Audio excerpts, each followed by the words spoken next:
it's Anna. Thank you so much for joining me on this video.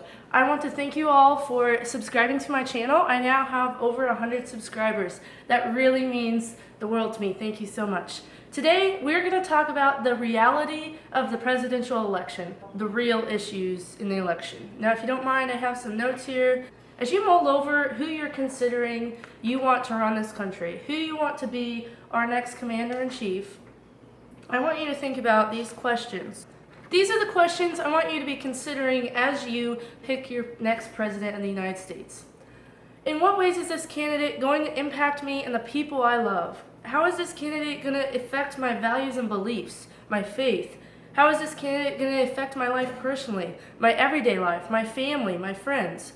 What is this candidate's foreign policy? How will this candidate affect Supreme Court decisions? Think about how each presidential candidate will affect the country based on the values held by the Christian faith. Now, if you're not of the Christian faith, what values you hold and what beliefs you have that are important to you and your life, your kids, your future. None of the candidates are born-again Christians, but all of them are sinners, just like us. Their domestic policies and specific issue stances should align with yours, though. Donald Trump supports pro-life legislation, is against same-sex marriage, and is going to protect Christians in different parts of the world as well as in the United States. He has continuously spoken of a wall he will build if elected. He wants some kind of barrier between the United States and Mexico. Hillary Clinton, on the other hand, supports pro-choice legislation, same-sex marriage, and opening our borders. Trump wants immigration to be a legal process with background checks and citizenship tests. Clinton wants to make the immigration process easier for incoming refugees and immigrants. Everyone is saying how much they hate this election and how they can't stand that there's only two options. Well, there really isn't. And I'm not advocating for a specific candidate in this video. I'm just saying there is a third option for the Libertarian Party named Gary Johnson. Gary Johnson supports pro-choice legislation, same-sex marriage, and creating a more efficient system of immigration. Although he supports same-sex marriage, he believes that churches should be allowed the right to refuse same-sex ceremonies. Now think about this. Do you own a gun? Do you want to be able to keep it and use it right to bear arms? Or do you want to turn it into the government and hope that they'll protect you? Donald Trump supports the Second Amendment, which is the right to keep and bear arms. Hillary Clinton believes in gun control reforms such as background checks and closing loopholes for like criminals and for all the shootings and stuff. Gary Johnson says that the current process of purchasing a gun should only be changed for criminals and the mentally ill. Another very important issue that we have to consider on this election is the issue of taxes. Is this candidate going to raise taxes, keep them the same, or lower them? How will these changes affect your budget, my budget? How will this affect your parents' budget? According to Time.com, single and married joint filers earning up to $23,000 a year would have an average tax cut of $128 or 0.9% under Trump's tax plan. That same income group under the Clinton plan would see an average tax increase of $4 or 0.1%. Gary Johnson's tax plan would eliminate income tax, corporate tax, and abolish the IRS. It would all be replaced with a federal consumption tax called fair tax, which enacts a flat 23% tax on new goods and services for personal consumption. So if you're in the tax group of making up to $23,000 a year, like most college students, that's the group that I fit in before I graduate and earn a salary. I'm on an hourly paced job right now. If you were to have Trump's tax plan right now, you would have a tax cut of 0.9%.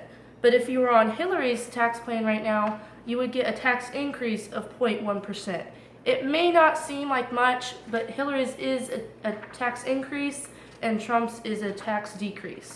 So think about that when you're going to the polls. Just because an individual has a history of poor character doesn't mean that they are incapable of creating good policy. A person with a history of creating horrible policy is incapable of creating good policy once elevated to a higher office.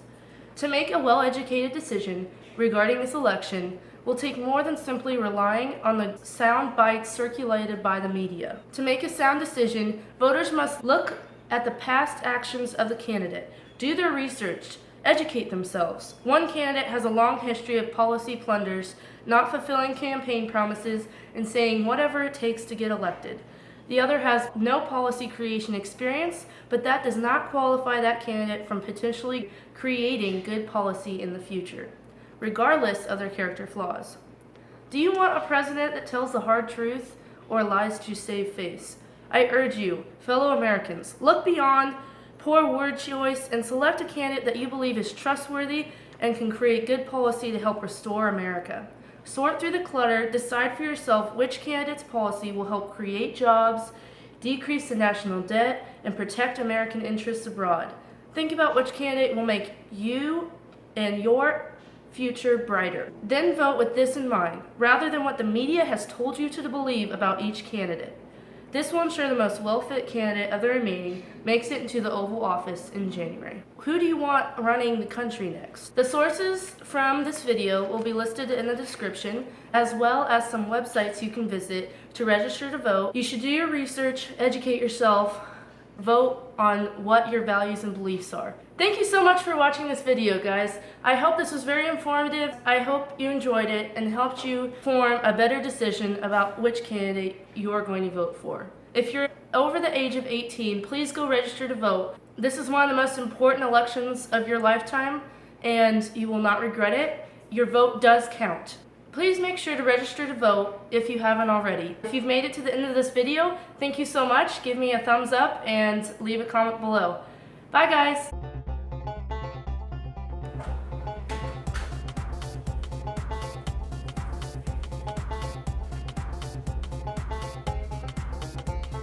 Okay, Mom, I'm starting now.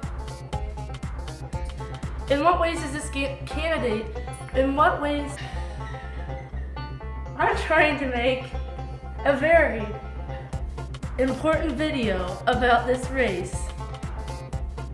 And we have a wild Mother Gibson crawling through the background. How will this candidate ring the doorbell? Excuse me.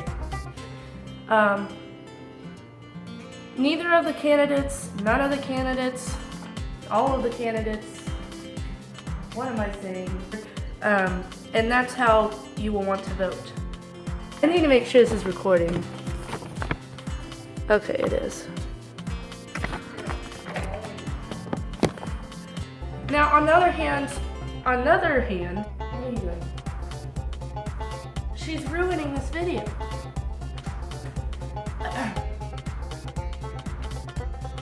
If you haven't heard of him, his issue stances are a thoughtful list that you should consider when you go to the voting. Oh, you're gonna be really think about it, and if you Google how to register to vote, it will pick up. One more thing to consider is, oh my, I keep saying that. I'm sweating. Okay, think about this, guys. The first result is your state. Some might, and you can choose. If you Google how to register to vote, it will automatically have an automated Google search. Thank you for watching this video, and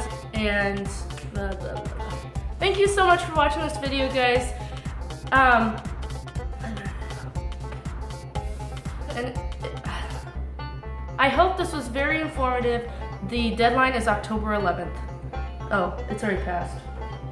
Well, it's in different states, it's different things. Okay. Let's make America great